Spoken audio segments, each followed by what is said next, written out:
अस्सलामुअलैकुम। ये हमारा ईद का एक सूट था जो मैंने डिज़ाइन किया है।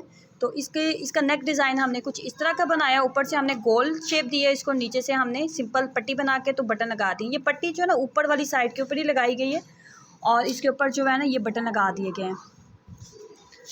और उसके बाद ये हमने चौड़ी लैस का इस्तेमाल करते हुए हमने तरीज़े डाली हैं। तरीज़े भी हमने गुम सिलाई के साथ डाली हैं। अगर आप गौर से देखें तो इसके ऊपर आपको सिलाई नज़र नहीं आएगी। तरीज़े हमने गोल सिलाई के साथ लगाई हैं और नीचे जो फ्रंट में आपको नज़र आ रहा है घेरा, ये हमने इसका बॉर्डर जो है वो कट कर दिया था। नीचे हमने शलवार का प्लेन कपड़ा लगा के तो नीचे भी हमने जो तरीज़ों के ऊपर लेस यूज़ की है वही हमने नीचे लगा लिया है। ओवरऑल लुक मैं आपको दिखा दूँ तो ओवरऑल लुक इसकी कुछ इस तरह की आएगी।